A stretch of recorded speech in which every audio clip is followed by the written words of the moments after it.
चलो तो आ जाइए दोस्तों, आगे बढ़ाते हैं chapter number 5 that is AIFS को। और आज हम पढ़ेंगे डिस्क्लोजर रिक्वायरमेंट्स के बारे में। हर बार इस वाले पोर्शन से एक क्वेश्चन तो नॉर्मली एग्जाम में पूछा ही जा रहा है और यहां से नंबर लाना इजी हो सकता है मेरे हिसाब से, क्योंकि बहुत ज़्यादा अंडरस्टैंडिंग का काम नहीं है, सीधी सीधी सी बातें हैं, फटाफट हो जाती हैं, कोई दिक्कत नहीं है ना। तो अराउंड 1.5 घंटे मुझे लगेंगे पूरी डिस्क्लोजर रिक्वायरमेंट को करने में। तो मैंने सोचा है मैं एक वीडियो बनाने की बजाय या एक लेक्चर बनाने की बजाय मैं 2 या 3 छोटे छोटे लेक्चर्स बनाऊंगा ताकि आप बोर ना हो और ख़त्म हो जाए वो, है ना। तो स्टार्टिंग करूंगा मैं इंपॉर्टेंट लेक्चर से। जैसे मैंने क्या करा है, डिस्क्लोजर रिक्वायरमेंट को 2 कैटेगरी में बांट दिया, एक ए कैटेगरी डिस्क्लोजर्स और एक बी कैटेगरी डिस्क्लोजर्स जो नीचे दिए गए। ठीक है, तो मैं पहले मेन वाले जो इंपॉर्टेंट डिस्क्लोजर हैं उन्हीं की बात कर रहा हूँ, फिर लास्ट में अपने आ जाएंगे जो थोड़ा सा लेस इंपॉर्टेंट है। तो अगर आप छोड़ना चाहो तो जो लेस इंपॉर्टेंट है वो छोड़ सकते हो, मेरे हिसाब से तो कुछ नहीं छोड़ना चाहिए क्योंकि सीधी सीधी सी बातें होती है ना। थोड़ा भी आपने एक बार भी देखा होगा तो आप कुछ तो लिख ही आएंगे, ठीक है ना। चलो तो स्टार्ट करें सर। सबसे पहले डिस्क्लोजर किसकी बात करनी है सर हमें, details of benami property held. क्या लिखा है सर, देखिएगा, whether any proceeding have been initiated और pending against the company for holding any benami property under benami transaction act 1988। Company ने कोई बेनामी प्रॉपर्टी होल्ड करके रखी है और इस वजह से कंपनी के अगेंस्ट कोई केस चल रहा है, कोई प्रोसीडिंग चल रही है, ठीक बात है सर। तो ऐसे केस में कंपनी को क्या क्या डिस्क्लोज करना पड़ेगा, कंपनी को बताना पड़ेगा उस प्रॉपर्टी की डिटेल, उस प्रॉपर्टी की डिटेल की कौन सी प्रॉपर्टी कंपनी ने होल्ड करके रखी है जिसकी वजह से प्रोसीडिंग चल रही है कंपनी के अगेंस्ट, ठीक है। ईयर ऑफ एक्विजिशन क्या था, कब एक्वायर करी थी आपने वो प्रॉपर्टी, कब आपके नाम पे आई थी, उसका अमाउंट कितना है, डिटेल्स ऑफ बेनिफिशियरीज, मतलब सही मायने में उस बेनामी प्रॉपर्टी का बेनिफिशियरी कौन है। कई बार क्या होता है कि जैसे नेता लोग करते हैं ना कि सपोज अब उनको क्या करना है कि टैक्स से बचना है, ब्लैक मनी के रिगार्डिंग कुछ उनका ऐसा है, ब्लैक मनी जनरेट करना है। अब अगर वो सीधे सीधे तरीके से करेंगे तो पकड़े जाएंगे, तो वो क्या करते हैं, प्रॉपर्टी को अपने ड्राइवर, अपने नौकर चाकर के नाम पे खरीद लिया। तो क्या होता है आप बताओ, एक्चुअली में वो किसके नाम पे है, नौकर या जो भी है ड्राइवर, उनके नाम पर है प्रॉपर्टी, लेकिन सही मायने में आप बताओ वो प्रॉपर्टी का बेनिफिशियरी कौन है, वो नेता ही है ना, वो पर्सन ही है जिसने ऐसा करा है। तो ऐसा हो जाता है, तो फिर वो ऐसा हो गया कि बेनामी प्रॉपर्टी हो गई एक तरीके से, कि वो नाम पर तो है तुम्हारे लेकिन वो तुम्हारी नहीं, तुम नहीं हो उसके बेनिफिशियरी, उसका बेनिफिशियरी कोई और है, ठीक है। तो कंपनी के नाम पे प्रॉपर्टी है पर उसका बेनिफिशियरी कोई और है, उसकी डिटेल दो, ठीक है। फिर if property is in the books, अगर इस प्रॉपर्टी को बुक्स में भी दिखाया है कंपनी ने, अगर कंपनी ने ऐसी प्रॉपर्टी को अपनी बुक्स ऑफ अकाउंट में भी दिखाया है, तो रेफरेंस दो कि वो कौन सा आइटम है बैलेंस शीट में, बैलेंस शीट में वो कौन सा आइटम है जो बेनामी प्रॉपर्टी वाला है, बताओ वो रेफरेंस दो, उसका डिस्क्लोज करो उसको, है ना। If property is not in the books, अगर बुक्स में आपने नहीं दिखाया है तो इस फैक्ट को आपको डिस्क्लोज करना पड़ेगा नोट्स टू अकाउंट में विद दी रीजंस, ठीक है, कि क्यों आपने अपनी बुक्स में इस प्रॉपर्टी को नहीं दिखाया। फिर whether there are proceeding against the company under this law as an abettor of the transaction और as the transfer then details shall be provided. मतलब कई बार क्या होता है कि कंपनी इन्वॉल्व होती है, मतलब ऐसा नहीं कि कंपनी के खुद के नाम पे है वो प्रॉपर्टी, पर कंपनी ने ये जो बेनामी ट्रांजेक्शन से रिलेटेड है ना, उस ट्रांजेक्शन में सपोर्ट करा है, आप उस ट्रांजेक्शन में इन्वॉल्व थे। एक तो होता है खुद गलती करना, एक होता है गलती करने वालों के साथ इन्वॉल्व होना। तो आप किसी भी तरीके से उस गलती का हिस्सा बने हो, उस बेनामी ट्रांजेक्शन का हिस्सा आप किसी भी तरीके से अगर आप बने हो तो उसकी डिटेल भी आपको देनी पड़ेगी। बोलो यारो। फिर क्या है, नेचर ऑफ प्रोसीडिंग, किस टाइप की प्रोसीडिंग आपके अगेंस्ट चल रही है, उसका स्टेटस क्या है, कंपनी की क्या ओपिनियन है उसके रिगार्डिंग कि क्या होने वाला है उस केस का। तो कुछ इस तरीके की बातें आ जाती हैं, राइट। चलो तो मुझे बताओ कि कौन कौन से डिस्क्लोजर्स देने हैं। अगर बेनामी प्रॉपर्टी आपने होल्ड करके रखी और आपके अगेंस्ट कोई प्रोसीडिंग चल रही है तो आपको बताना है क्या क्या, बताओ। डिटेल्स ऑफ प्रॉपर्टी, कब आपने वो एक्वायर करी, क्या उसका अमाउंट है, बोलो यार उसका एक्चुअल बेनिफिशियरीज कौन है। अगर आपने उसको बुक्स में दिखाया है, अगर आपने उसको बुक्स में दिखाया है तो बताओ कि बैलेंस शीट में कौन सा आइटम है वो, उसका रेफरेंस दो। अगर आपने बुक्स में नहीं बताया तो ये बताओ कि क्यों नहीं बताया बुक्स में। ये सारी चीज़ें हैं। इसके अलावा अगर आपने खुद बेनामी प्रॉपर्टी होल्ड करके नहीं रखी, लेकिन आप उसके किसी भी तरीके से उसमें अबेटर रहे हो, मतलब आप सहायक रहे हो, किसी भी तरीके से आप उस गलती में, उस ट्रांजेक्शन में इन्वॉल्व थे, तो वो आपको बताना पड़ेगा। इसके अलावा कौन सी टाइप की प्रोसीडिंग चल रही है, किसने प्रोसीडिंग शुरू की थी आपके अगेंस्ट, उसका स्टेटस क्या चल रहा है, आपको क्या लगता है इस केस का क्या होने वाला है, वो सब बातें आपको बताना है। बोलो यारो। सेकंड है relationship with the struck off companies. Struck off companies का मतलब होता है कि जिन कंपनीज का नाम रजिस्ट्रार ने रजिस्टर से हटा दिया है। जो कंपनी का रजिस्ट्रार होता है ना, उसके पास एक रजिस्टर मेंटेन होता है जिसमें कंपनीज के नाम लिखे होते हैं। तो रजिस्ट्रार ने किसी पर्टिकुलर कंपनी का नाम हटा दिया रजिस्टर में से, तो उसको बोलते हैं स्ट्रक ऑफ कंपनीज, है ना। स्ट्राइक ऑफ कर दिया, उसने नाम को हटा दिया है रजिस्टर में से। क्यों हटाएगा सर वो रजिस्ट्रार, क्यों ऐसा करेगा? हो सकता है कंपनी इनएक्टिव हो गई हो, या हो सकता है कंपनी ने कोई एनुअल रिटर्न्स फाइल नहीं करे, मतलब कुछ ना कुछ गड़बड़ घोटाला करा है, तभी उस कंपनी का नाम हटा दिया गया है। समझ रहे हो? तो सर ऐसी कंपनीज के साथ मुझे लगता है कि अपनी वाली एंटिटी को ऐसी कंपनी के साथ ट्रांजेक्शन नहीं करना चाहिए यार। इनका ये तो एग्जिस्टेंस में नहीं है, इनका तो नाम ही हटा दिया रजिस्ट्रार ने, ठीक है। लेकिन फिर भी अगर अपनी वाली एंटिटी ऐसी कंपनीज से, ऐसे स्ट्रक ऑफ कंपनीज से ट्रांजेक्शन करती है तो उसके रिगार्डिंग कुछ डिटेल्स हमें देनी पड़ती है। तो क्या लिखा है sir? Where the company has any transaction with the companies struck off under section 248 of the companies act 2013, ठीक है। The company shall disclose the following details. कितनी डिटेल्स देनी है सर? बताओ 1, 2, 3 और 4, 4 डिटेल्स देनी है। पहला, name of the struck off company, जिस स्ट्रक ऑफ कंपनी से आपने ट्रांजेक्शन करा उसका नाम क्या था, ठीक है। किस टाइप का ट्रांजेक्शन आपने करा है, नेचर ऑफ ट्रांजेक्शन, किस टाइप का ट्रांजेक्शन आपने उस स्ट्रक ऑफ कंपनी से करा है, जैसे कि क्या आपने उसकी सिक्योरिटीज खरीदी हैं, क्या आप उसके रिसीवेबल हैं आपके उसके रिगार्डिंग, या पेबल्स हो आप उसके लिए, जो भी है, या आपने शेयर सेल्ड करके रखे हैं उस कंपनी के, जो भी है, या अदर कोई आउटस्टैंडिंग बैलेंस है, ठीक है। तो नेचर ऑफ ट्रांजेक्शन, फिर कितना बैलेंस आउटस्टैंडिंग है अभी उस कंपनी से, कितना लेना देना बनता है। इसके अलावा क्या रिलेशनशिप है आपका उस स्ट्रक ऑफ कंपनीज से, वो भी बताना पड़ेगा। रिलेशनशिप मतलब कहीं ऐसा तो नहीं कि आप उसकी सब्सिडरी हो या फिर आप उसकी होल्डिंग हो सकता है। तो सर अगर आप बताओ ना कितना लॉजिकल है, अगर आप भूल भी जाओ तो कुछ तो लिखोगे मन से कि यार स्ट्रक ऑफ कंपनी से ट्रांजेक्शन करा है, तो क्या बताएंगे? तो बाय डिफॉल्ट ही आपके मन में यही सब चीज़ें आनी चाहिए कि क्या रिलेशन है उस कंपनी से, क्या ट्रांजेक्शन करा है आपने, उस जिस कंपनी से ट्रांजेक्शन करा है उसका नाम क्या है, किस टाइप का ट्रांजेक्शन करा है ना।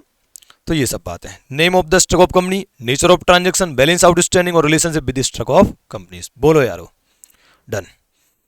फिर है कुछ रेशियोज हैं जो आपको नोट्स अकाउंट में डिस्क्लोज करने होते हैं, कुछ रेशियोज हैं जो आपको बताने होते हैं। तो ये तो पूरा रेशियो एनालिसिस चैप्टर पढ़ा है ना आपने एफएम में, बस वही लिखना है। देखो, current ratio, inventory turnover ratio, trade receivable turnover ratio, trade payable turnover ratio, ये चारों देखा जाए तो क्या हो गए? करंट एसेट ही तो है। करंट रेशियो मतलब current asset divide by current liability. अब इन्वेंट्री क्या है? करंट एसेट है। Trade receivable trade payable, trade receivable current asset है, ट्रेड पेबल करंट लायबिलिटी है ना। तो एक तरीके से करंट रेशियो ही हो गए कहीं ना कहीं, है ना, शॉर्ट टर्म वाले रेशियो हो गए। बाकी टर्नओवर रेशियोज क्या होते हैं आई होप आपको अच्छे से पता होगा, आपने एफएम में पढ़े हैं, मैं अभी उन पर कुछ नहीं बोल रहा हूँ, ये रेशियोज आपको बताना है। इसके अलावा नेट कैपिटल टर्नओवर रेशियो, तो ये तो चारों के चारों क्या हो गए सर? Turnover ratio. बहुत बढ़िया, ये तरीका ज़्यादा बेटर है। अगर आपको याद ही रखना है तो करंट रेशियो, उसके अलावा 4 टर्नओवर रेशियो लिखे, inventory turnover, trade receivable turnover, trade payable turnover और नेट कैपिटल टर्नओवर, राइट। फिर है sir debt equity ratio, debt service coverage ratio, ठीक है सर। फिर क्या है sir? Return on capital employed ratio, return on investment ratio, return on equity ratio, ओहो, return on capital, return on investment, return on equity, और ये भी return वाला रेशियो है नेट प्रॉफिट रेशियो, ठीक है। तो ये हो गया रिटर्न वाले रेशियोज। तो कुल मिलाकर यार कुछ रेशियोज आपको यहाँ पर लिखना है, तो कुछ टर्नओवर वाले लिख दो, कुछ रिटर्न वाले लिख दो, कुछ डेट इक्विटी वाला लिख दो और एक नेट प्रॉफिट रेशियो, ऐसा। तो ये कुछ वो एग्जाम्पल काइंड ऑफ मान लो, ये रेशियोज आपको कम से कम बतानी है। The company shell explain the items included in the numerator और डिनोमिनेटर, जो भी रेशियोज होते हैं, जैसे मान लो आपका करंट रेशियो करंट एसेट अपन करंट लायबिलिटी, तो आपको करंट एसेट एक्सप्लेन करना पड़ेगा कि क्या है, करंट लायबिलिटी क्या है, ये आपको एक्सप्लेन करना पड़ेगा, है ना। इसके अलावा क्या लिखा है? आपको एक्सप्लेनेशन देना होगा नोट्स टू अकाउंट में अगर आपका कोई रेशियो पिछले साल से चेंज होता है, कितना? 25% से ज़्यादा। अगर 25% से ज़्यादा किसी रेशियो में चेंज आता है तो उसका एक्सप्लेनेशन भी आपको देना पड़ेगा नोट्स टू अकाउंट में। बोलो यारो, डन। अब आ जाते हैं हम अगले डिस्क्लोजर पर, जिसका नाम है disclosure of corporate social responsibility. ठीक है सर, ये क्या है sir? Where the company covered under section 135 of the companies act 2013 the following shall be disclosed with regard to CSR activity.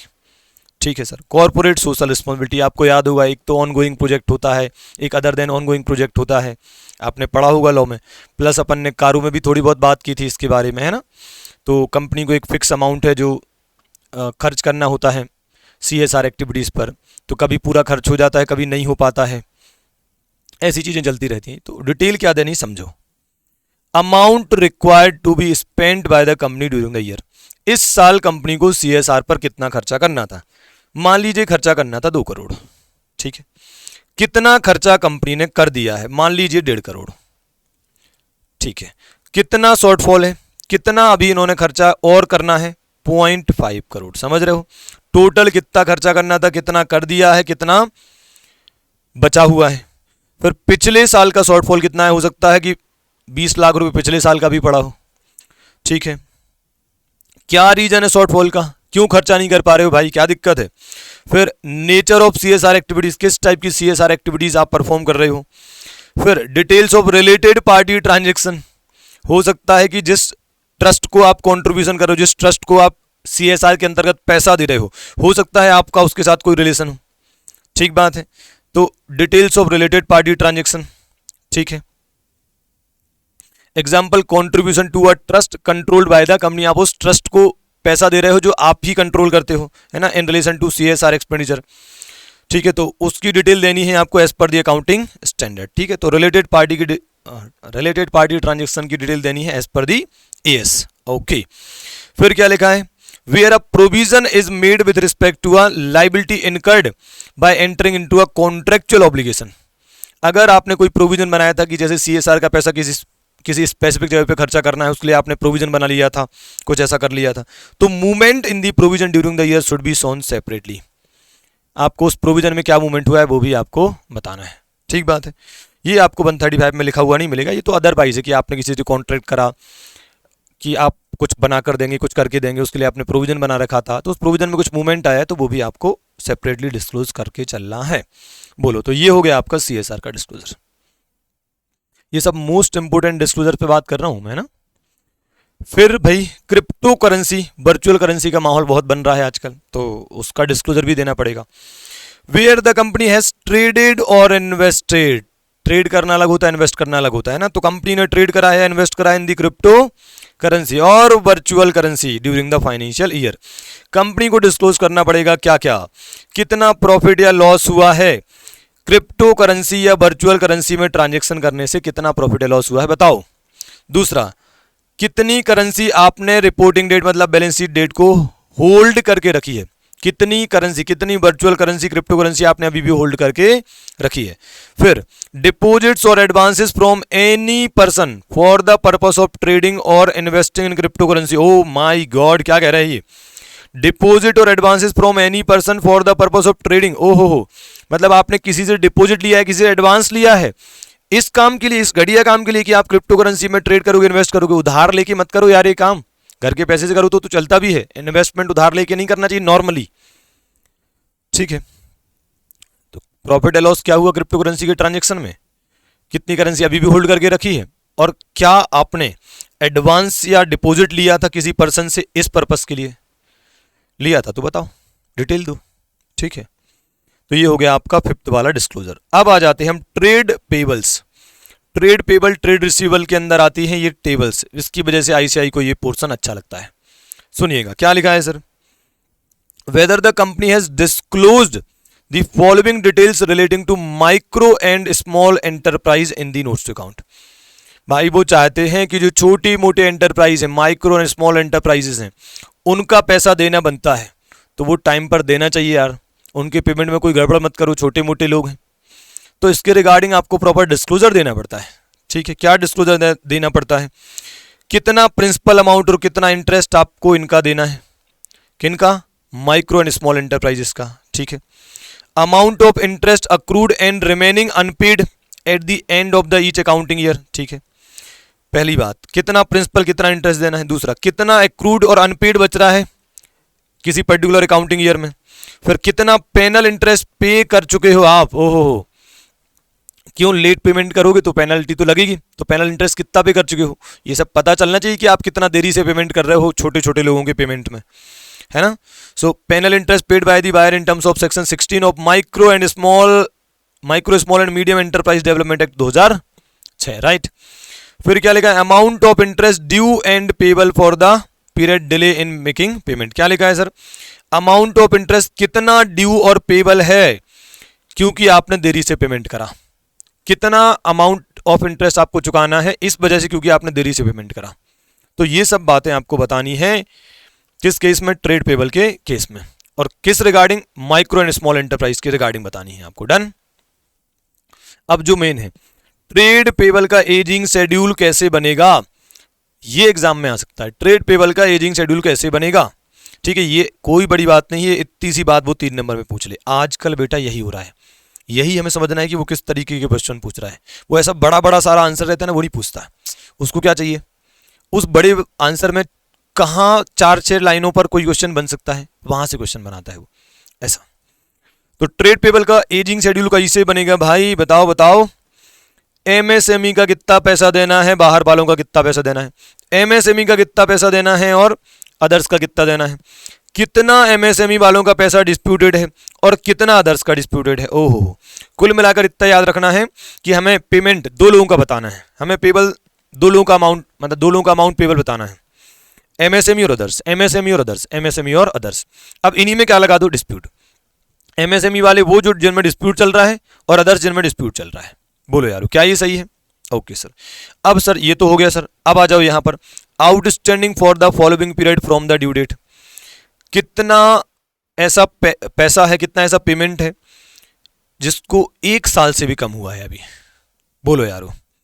ठीक है, तो outstanding for the following period from due date of payment, due date of payment से बात कर रहे हैं। किनको अभी 1 साल से भी कम हुआ है, किनको अभी 1 साल से भी कम हुआ है, कौन 1 से 2 के बीच में आते, कौन 2 से 3 के बीच में आते और कौन मोर देन 3 में आते। कुल मिलाकर कितनी चीजें हैं, 4। यहां भी कितनी चीजें हैं, 4। बोलो यारो, 4 रोज 4 कॉलम्स, क्या ये सही है? बताओ यारो। 1 साल से कम, 1 से 2 साल, 2 से 3 साल और 3 से ज्यादा, और एमएसएमई और अदर्स, और डिस्प्यूटेड और डिस्प्यूटेड एमएसएमई और जो डिस्प्यूटेड अदर्स है वो आ जाएगा। डन। चलो ये हो गया ट्रेड पेबल्स। अब आ जाते हैं ट्रेड रिसीवेबल्स पर। क्या है सर इसमें, एक मिनट टाइम देख लूँ, हाँ ठीक है। चलो क्या लिखा है sir, check the restatement of foreign currency. ध्यान दो भाई, ट्रेड रिसीवेबल पर आ चुके हैं। Restatement of foreign currency trade receivable has been done properly in accordance with AS 11। अगर आपकी रिसीवेबल फॉरेन करेंसी में है तो ईयर एंड पर आपको उनके जो अमाउंट्स हैं, जो आपको लेना है, जो बैलेंसेस है, उनको रीस्टेट करना पड़ता है। और उसके रिगार्डिंग कौन सा AS है आपका, AS 11, तो उसके हिसाब से रीस्टेट करा है इन लोगों ने कि नहीं करा है, ये डिस्क्लोजर हमें देना होता है। तो उन लोगों को डिस्क्लोजर, मतलब उन लोगों को ये रीस्टेटमेंट करना होता है। ऑडिटर चेक करेगा कि इन लोगों ने ट्रेड रिसीवेबल को प्रॉपर्ली रीस्टेट करा कि नहीं करा। ठीक है, वापस बोल रहा हूं, मैनेजमेंट की रिस्पॉन्सिबिलिटी है कि वो रीस्टेट करे अपने ट्रेड रिसीवेबल को इन अकॉर्डेंस विद AS 11। ऑडिटर की जिम्मेदारी कि वो चेक करे कि इन लोगों ने ऐसा करा है या नहीं करा। ठीक है, फिर proper disclosure of related party transaction regarding receivables have been made as per the AS 18 या फिर Ind AS 24। Related party receivables हैं तो उनका डिस्क्लोजर AS 18 के हिसाब से करना पड़ेगा या फिर Ind AS 24। Ensure that the transaction with the parties covered under section 189। कौन सी पार्टीज होती हैं, रिलेटेड पार्टी होती हैं भी एक तरीके से। तो रजिस्टर ऑफ कॉन्ट्रैक्ट 189 में क्या बताया है, रजिस्टर ऑफ कॉन्ट्रैक्ट और arrangement in which directors are interested. ओहो, उन कॉन्ट्रैक्ट की बात करी जिसमें डायरेक्टर ही इंटरेस्टेड है, समझ रहे हो, तो कंपनी की तो रिलेटेड पार्टी हो गई। तो ensure that the transaction with the parties covered under section 189 of the company act 2013 are reported properly in CARO 2020। अगर आपने उन पार्टी से ट्रांजैक्शन करा है जिनके नाम 189 में लिखे हैं, तो क्या आपने प्रॉपर डिस्क्लोजर दिया है एज पर कारो 2020 क्लॉज 13 जो डील करता है रिलेटेड पार्टी ट्रांजैक्शन से। बोलो यारो। डन। फिर क्या लिखा है sir, ensure whether following disclosure as required under schedule 3 part 1। Part 1 में क्या है, बैलेंस शीट। पार्ट 2 में क्या है, P&L। तो हर बार लिखेंगे ये तो वो है ना, कि क्या प्रॉपर डिस्क्लोजर दिए हैं as per schedule 3 part 1 to the companies act. ठीक है, क्या डिस्क्लोजर, ये एजिंग शेड्यूल बनाना है। इस बार क्या करना है सर, देखो देखो इधर कितनी चीजें दिख रही हैं आपको, 4 चीजें दिख रही हैं। किस किस का पैसा रिसीवेबल दिखाना है आपको। अनडिस्प्यूटेड ट्रेड रिसीवेबल कितने हैं जिनको अच्छा माना गया। अनडिस्प्यूटेड ट्रेड रिसीवेबल कितने हैं जिन्हें अच्छा माना गया, कि मतलब जिनसे पैसा मिल जाएगा। ठीक है, अनडिस्प्यूटेड ट्रेड रिसीवेबल जिन्हें डाउटफुल माना जा रहा है। तो एक तो भाई जिन पर डिस्प्यूट ही नहीं चल रहा है, डिस्प्यूट नहीं चल रहा है और हमें लगता है कि पैसा आ जाएगा। ठीक है, डिस्प्यूट नहीं चल रहा है लेकिन हमें लग रहा है कि पैसा नहीं आएगा, ये दोनों हो गए। अब इसी में जर्रा सा चेंज है, और वो क्या है, कितने ऐसे ट्रेड रिसीवेबल हैं जो डिस्प्यूटेड हैं लेकिन गुड लग रहा है, हमें लग रहा है इनसे पैसा आ जाएगा। कितने ऐसे ट्रेड रिसीवेबल हैं जो डिस्प्यूटेड है और हमें लग रहा है कि ये डाउटफुल है, इनसे पैसा आने की संभावनाएं कम है। बोलो याद रहेगा, अनडिस्प्यूटेड ट्रेड रिसीवेबल में गुड कितने हैं और डाउटफुल कितने हैं, डिस्प्यूटेड ट्रेड रिसीवेबल में गुड कितने हैं और डाउटफुल कितने हैं। खत्म, 4 चीजें। यहां पर कितनी है सर, 1 2 3 4 5 6, नहीं 5। ओहो हो, बताओ सर, ट्रेड पेबल में कितने थे, 4। ट्रेड पेबल में कितने थे, 4। यहां कितने दिख रहे हैं, 5। 1 2 3 4 5, डन। तो सर देखो, यहां पर लेस देन 6 मंथ, वहां पर था less than 1 year, less than 1 year. यहां पर क्या है, लेस देन 6 मंथ, फिर है 6 महीने से 1 साल। बस अब कहानी आगे बढ़ाते जाओ, 1 से 2 साल, 2 से 3 साल और मोर देन 3 ईयर्स। ओहो सर, मतलब मोर देन 3 ईयर, 2 से 3 ईयर, 1 से 2, ये सब कुछ सेम है जैसा कि ट्रेड पेबल में था। बस वहां पर लेस देन 1 ईयर था, इन्होंने 1 साल के 2 टुकड़े कर दिए। इन्होंने कर दिया लेस देन 6 मंथ और 6 महीने से 1 साल। 1 साल के इन्होंने 2 टुकड़े करके दिखा दिए, बाकी आगे का तो सेम टू सेम है। बोलो यारो, क्लियर है क्या ये? ओके। इसके अलावा आपको ट्रेड रिसीवेबल में ये भी दिखाना है, इस तरीके से सब क्लासिफाई करना है कि कितने सिक्योर्ड हैं और गुड माना गया, कितने अनसिक्योर हैं और गुड माना गया, और कितने डाउटफुल हैं। बोलो यारो, कितने सिक्योर्ड हैं जिन्हें गुड माना है, कितने अनसिक्योर्ड हैं जिन्हें गुड माना गया, और कितने डाउटफुल है। फिर allowance for bad and doubtful debt shall be disclose under the relevant head separately. ठीक है, डेट्स ड्यू बाय डायरेक्टर्स और other officers of the company, और अच्छा ये वो वाले डेट्स हैं जो कंपनी के लोगों से ही चाहिए अपन को, या उनसे रिलेटेड एंटिटीज से चाहिए। तो डेट्स ड्यू बाय डायरेक्टर्स और other officers of the company और any of them either severally और jointly with any other person. कितना पैसा है जो हमें डायरेक्टर्स और अपने ही ऑफिसर्स से चाहिए। ठीक है, फिर कितना ऐसा पैसा है जो हमें ऐसी फर्म्स और प्राइवेट कंपनी से चाहिए है जिनमें डायरेक्टर या तो पार्टनर है या खुद डायरेक्टर है या क्या है, मेंबर है। ऐसी चीजों को भी आपको सेपरेटली डिस्क्लोज करना है। तो कितना पैसा है जो डायरेक्टर और अदर ऑफिसर से चाहिए है वो तो अलग से दिखाना ही है, और कितना पैसा है जो ऐसी फर्म और प्राइवेट कंपनी से चाहिए जिनमें अपना डायरेक्टर पार्टनर है या डायरेक्टर है या फिर मेंबर है। बोलो यारो, क्या ये क्लियर है? मेन तो मुझे लगता है ये टेबल ही है, और इसके अलावा कुछ हो सकता है तो वो थोड़ी बहुत बातें आपको ये लिखनी पड़ सकती हैं।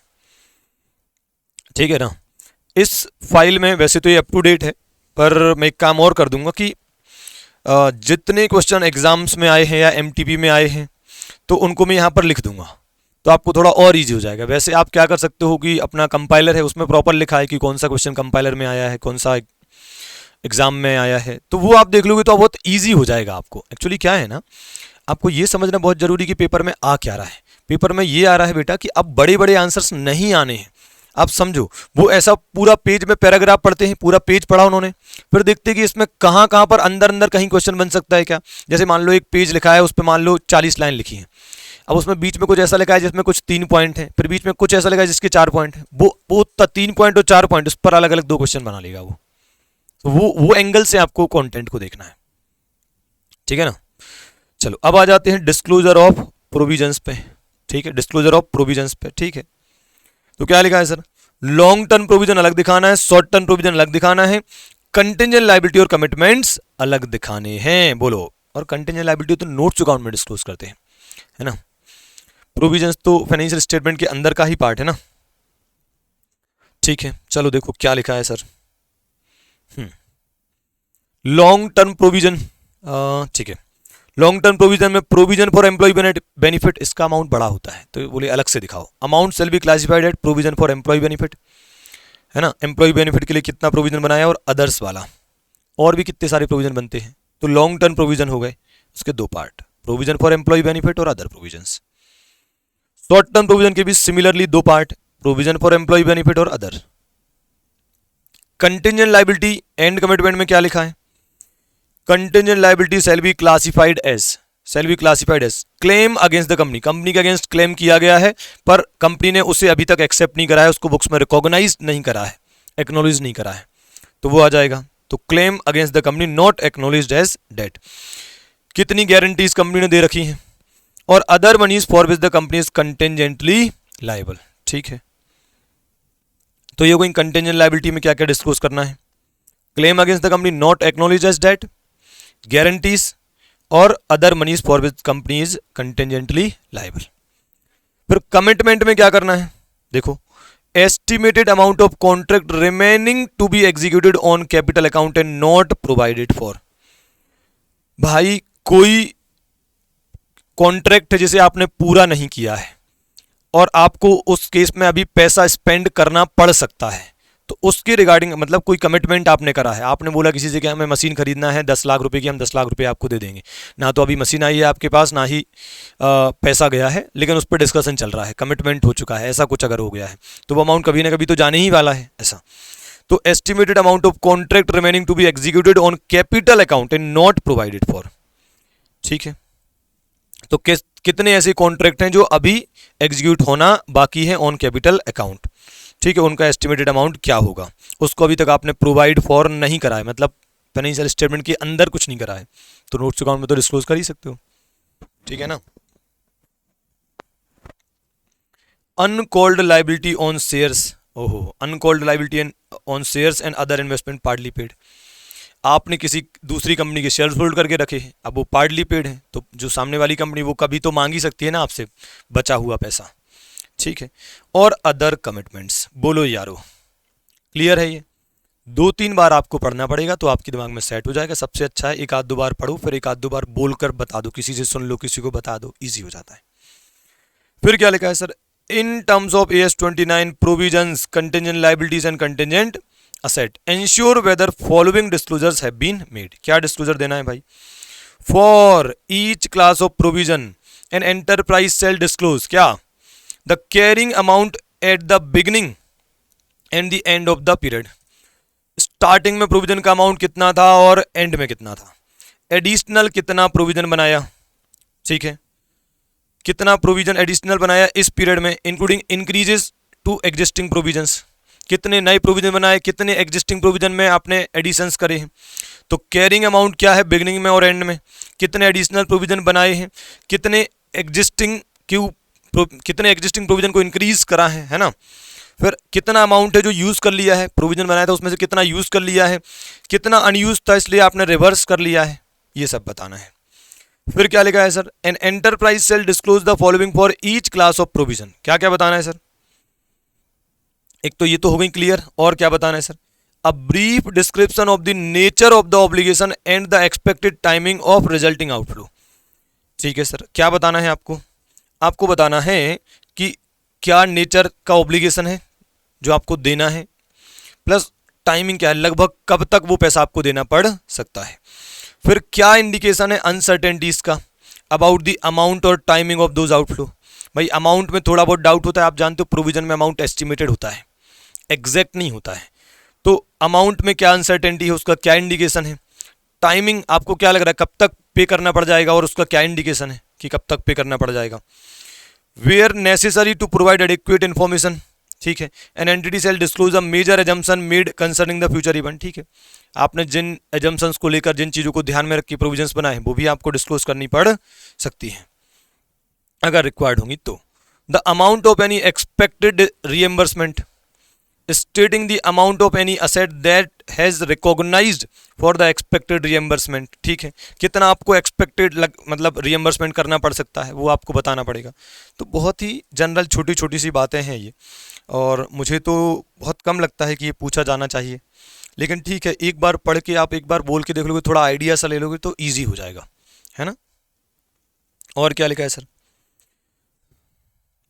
Unless the possibility of an outflow in settlement is remote, ठीक है, unless the possibility of an outflow in settlement is remote, an enterprise should disclose for each class of contingent liability at the balance sheet date a brief description of the nature of the contingent liability and where practicable, ठीक है। देखो, अगर outflow के settlement की जो possibility है वो remote है तो बात ही अलग हो गई, मतलब बहुत ही रिमोट है तो फिर तो पिक्चर ही खत्म हो गई। पर अगर उतना रिमोट नहीं है, मतलब देना पड़ सकता है आपको, जल्दी देना पड़ सकता है अमाउंट, अगर ऐसी कोई सिचुएशन है तो उसके लिए इन्होंने ये बताया है ना। So unless the possibility of an outflow in settlement is remote, an enterprise should disclose for each class of contingent liability. ये बातें हो रही कंटिंजेंट लायबिलिटी के रिगार्डिंग आपको क्या क्या बताना पड़ेगा, एंटरप्राइज को कंटिंजेंट लायबिलिटी के रिगार्डिंग क्या क्या डिस्क्लोज करना पड़ेगा। जैसे ऊपर देखो, ये दोनों प्रोविजन के रिगार्डिंग क्या क्या डिस्क्लोज करना पड़ेगा वो बताया है, यहाँ पर बता रहे कंटिंजेंट लायबिलिटी के रिगार्डिंग क्या डिस्क्लोज करना पड़ेगा। तो कितना एस्टीमेट है, an estimate of its financial effect, ठीक है, कितना फाइनेंशियल इफेक्ट पड़ सकता है इस कंटिंजेंट लायबिलिटी को अगर पे करना पड़ गया तो। An indication of the uncertainty relating to any outflow, क्या क्या अनसर्टेनिटीज हैं इस आउटफ्लो के रिगार्डिंग वो बता दो और क्या इंडिकेशन है उनके।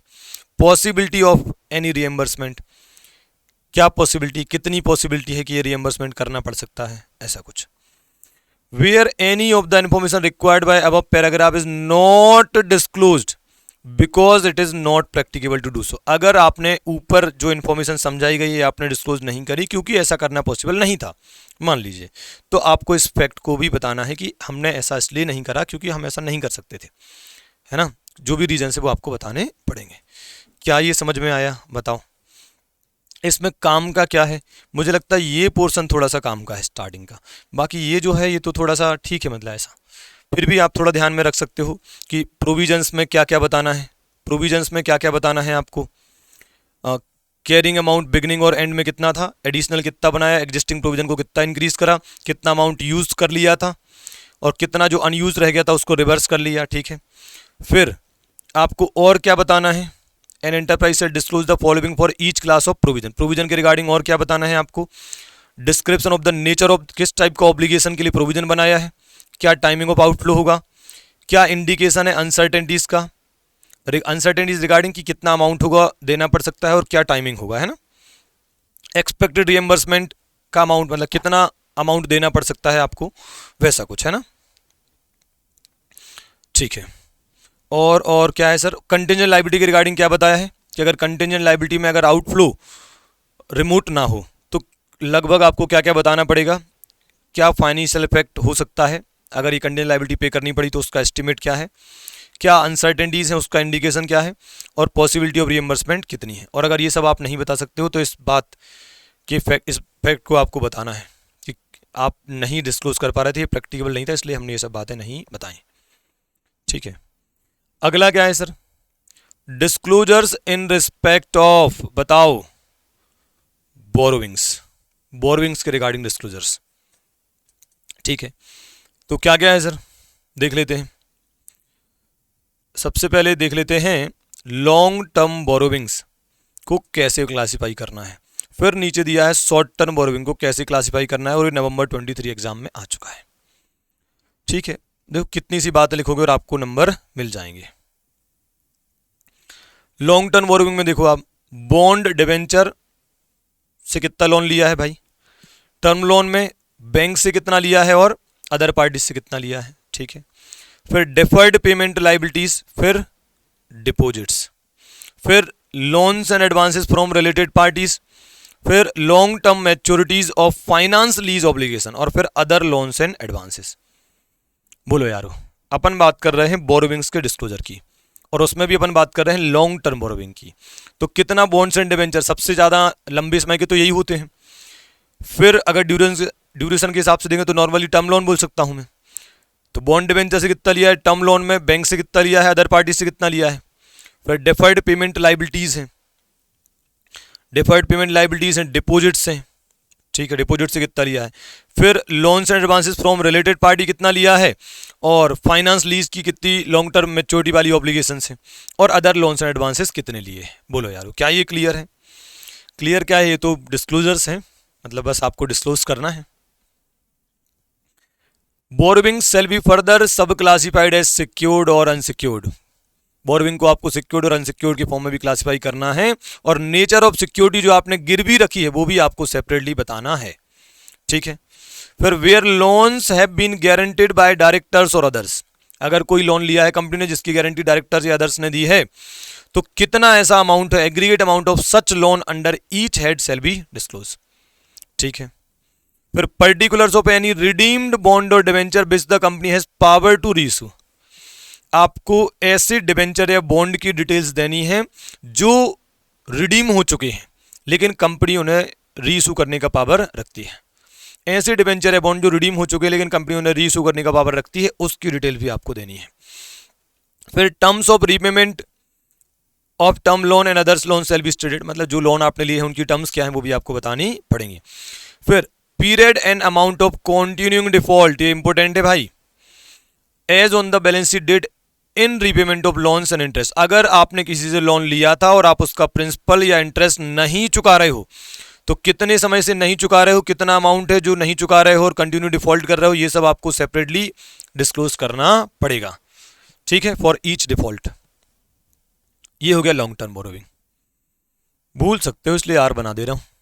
ठीक है, ये क्योंकि थोड़ा याद रखने का है। ठीक है, ऐसी शॉर्ट टर्म बोरोइंग में हो जाएगा। शॉर्ट टर्म बोरोइंग में बॉन्ड डिवेंचर तो आएंगे नहीं क्योंकि वो तो शॉर्ट टर्म के होते नहीं है।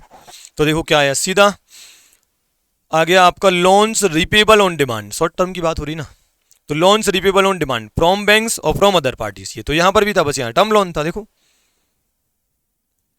फिर क्या है sir, loans and advances from related party, तो loans repayable on demand, loans and advances from related party. फिर डिपॉजिट्स और अदर लोन्स एंड एडवांसेस, मतलब बहुत थोड़ा सा ही इसमें, तो बस इतने में ही काम खत्म, बढ़िया हो गया ये तो। ठीक है सर, और क्या लिखा है, फिर वही बोरोइंग को सिक्योर्ड अनसिक्योर्ड में क्लासिफाई करना पड़ेगा। कोई सिक्योरिटी गिरवी रखी है तो उसको आपको उसका नेचर बताना पड़ेगा, क्या सिक्योरिटी आपने गिरवी रख के लोन लिया है। फिर अगर कोई लोन की गारंटी डायरेक्टर से या किसी और ने दी है तो आपको एग्रीगेट अमाउंट बताना है, under each head shall be disclose. ठीक है, कितने लोन्स की गारंटी डायरेक्टर्स ने ली है, कितने लोन्स की गारंटी किसी और ने दी है। फिर अगर आप डिफॉल्ट कर रहे हो लोन के प्रिंसिपल या इंटरेस्ट को चुकाने में, तो कितने पीरियड से डिफॉल्ट कर रहे हो और कितने अमाउंट का डिफॉल्ट करा है। फिर current मैच्योरिटीज of long term borrowing shell be disclosed separately, ये आप समझ गए होंगे अगर आपने शेड्यूल 3 पढ़ा है तो। लॉन्ग टर्म बोरोइंग्स की जो करंट मैच्योरिटीज है, मतलब जिनका पेमेंट अब 1 साल के अंदर किया जाना है, उसको यहाँ पे दिखाया जाएगा। ठीक है, disclosure requirement are almost same है, ये आपकी अंडरस्टैंडिंग लिखा है कि जो डिस्क्लोजर रिक्वायरमेंट है वो शॉर्ट टर्म बोरोइंग और लॉन्ग टर्म बोरोइंग के लिए ऑलमोस्ट सेम है।